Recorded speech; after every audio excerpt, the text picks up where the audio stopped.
You don't actually fall for people. You fall for almost. Almost ready. Almost available. Almost choosing you. You tell yourself you're just picky or bad at love. But if you look closely, there's a pattern. You meet someone who feels electric. They're intense in the beginning.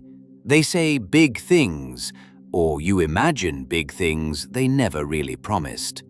Then they pull back. They get busy. They're confused. They're not ready for anything serious right now. And something in you wakes up. Not calmly, not softly. It wakes up like an alarm. You start thinking about them all the time, staring at your phone, crafting the perfect message, reading back old chats like they're sacred texts. Every little ping from them feels like a hit, relief, hope, a tiny slice of maybe this means something. And you start to confuse that feeling with love. You tell yourself, if I just show them how patient I am, how loyal I am, how understanding I am, maybe they'll finally see you, finally choose you. But they never fully do.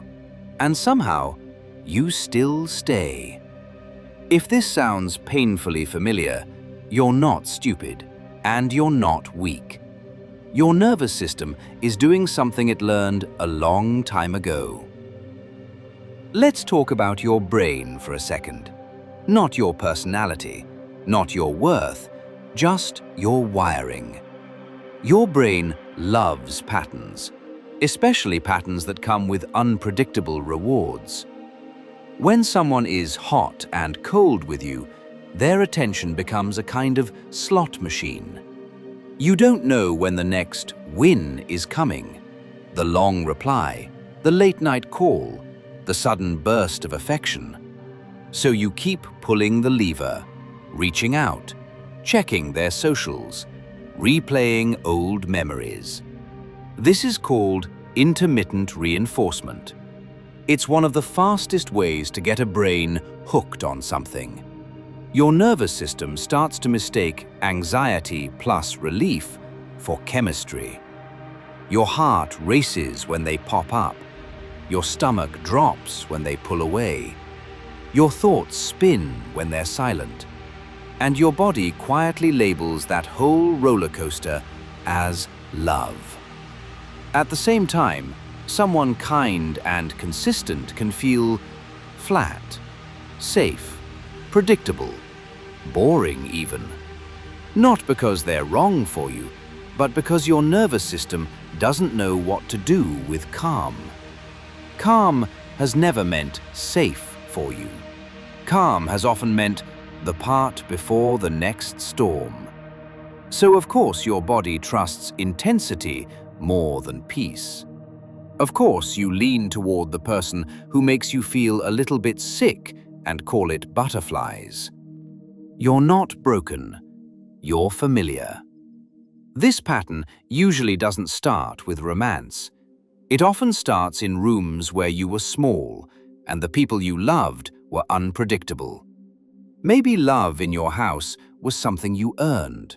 You got it when you were useful, quiet, helpful, exceptional. You lost it when you had needs, when you cried, when you were messy, loud, or inconvenient. Maybe one parent was emotionally distant, physically there, but hard to reach. Or maybe they were loving one day and cold the next, praising you one week and shaming you the week after. So you learn to scan, to sense every shift in tone, to predict moods, to stay one step ahead. You became a specialist in what did I do wrong, even when you didn't do anything. Some kids in that environment shut down. They stop trying. Others, maybe you, double down. They become the fixer, the overachiever, the emotional sponge. If they could just be good enough, pleasing enough, easy enough, maybe the adult would finally soften, finally stay, finally choose them fully. That logic doesn't disappear just because you grow up. It just changes targets. Fast forward to your adult relationships. The emotionally unavailable person shows up with the same emotional weather you grew up in. A little bit warm, a little bit cold, never fully there. And something in you whispers, I know this. I can handle this. This is my part. I just need to try harder. So you twist yourself into shapes. You become endlessly understanding. You give them the benefit of the doubt over and over. You push down your own needs because you don't want to be clingy. You apologize for being hurt by their distance, and the cost quietly stacks up. You start to feel like you're always too much and never enough at the same time. Your self-worth begins to hang on their latest reaction. A short reply, you spiral. A long call, you float. Meanwhile, people who might actually be capable of choosing you feel dull. You might even reject them before they get close, not because you're cruel, but because some part of you believes, if you see all of me, you'll leave. I'd rather leave first. So you stay chasing the one who keeps you guessing. And the worst part? Every time they don't choose you, it confirms something painful you've secretly believed for years. That I have to work for love. That I'm not naturally lovable as I am. That being chosen is something I earn, not something I deserve by existing. That belief isn't true, but you've lived as if it is. I want you to hear this clearly. The part of you that chases is not pathetic. It's loyal. It learned very early that love was scarce, and you had to move toward it or lose it. The part of you that obsesses, replays, checks, reads signs, that's a hyper-vigilant nervous system trying to protect you from abandonment. The part of you that feels drawn to emotionally unavailable people is not attracted to trash. It's attracted to the chance to finally win a game you never had a chance of winning as a kid. If I can make this person stay, if I can finally be chosen by someone who reminds me of the people who hurt me, then maybe I'll prove once and for all that I'm worthy. This is not you being dramatic. This is your body and brain trying to complete an old story. Your intensity, your sensitivity, your ability to care deeply, these are not defects. They are powerful traits that were shaped in harsh conditions. In a different environment, they would be called devotion, empathy, loyalty. You are not too much. You were just asked to be so much for people who gave you so little. So how do you step out of this without shaming yourself or forcing yourself into numbness? You don't need a personality transplant. You need small, nervous system-sized shifts. Here are a few. 1. Name the pattern in real time. When you feel the urge to chase, you can quietly say to yourself, my body is doing that thing again where anxiety feels like love. Not to judge, just to notice. 2. Pause before you move. Instead of instantly texting, checking, reaching out, experiment with a tiny pause. 30 seconds, 1 minute, 3 deep breaths. Ask, do I want to reach out from panic or from self-respect? Sometimes you'll still text. That's okay. The pause itself is rewiring. 3. Come back into your body.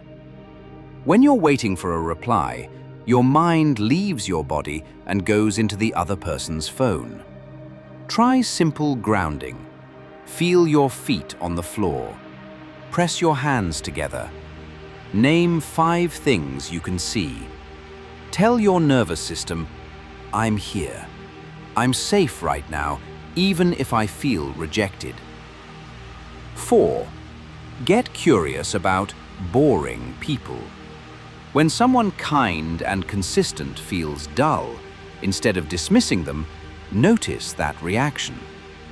Ask, is this actually boring? Or is my body just not used to calm? You don't have to date them. Just let your system experience what steadiness feels like. 5. Practice tiny boundaries. You don't have to suddenly go no contact with everyone who's bad for you. Start small. Answer a little later. Say, I can't tonight, even if you technically could. Tell the truth about being hurt once in a while. Every tiny act that protects your energy teaches your nervous system that you deserve to be protected. 6. Let safe people help you regulate. This might be a therapist, a close friend, an online support space. Sometimes your brain can't calm down with logic alone. It needs another nervous system to co-regulate with. There is no weakness in saying, this pattern feels bigger than me. I might need help. There will be days where you slide back into old habits. You'll stay too long. You'll double text. You'll ignore red flags because the thought of losing them feels unbearable. That doesn't erase your progress. Healing this pattern is not a straight line. It's a spiral. You come back to the same lessons, but from a slightly higher place, with a little more self-awareness and a little less self-hate. You're allowed to grieve the time and energy you've given to people who could never fully receive you. You're allowed to be angry about the way you were taught to work for love. And you're allowed to start offering yourself the consistency you've been begging for from others. Not perfectly, not overnight, just a little bit more than yesterday. If you recognize yourself in this pattern, it doesn't mean you're doomed to chase forever. It means your body has been incredibly loyal to an old survival strategy. And now, slowly, you're allowed to teach it something new. You're allowed to find out what it's like when love is not a high, but a steady warmth. When you don't have to perform for it, chase it, or prove you're worthy of it. You just get to be chosen by people who are actually able to choose. And most importantly, you get to slowly learn how to choose yourself.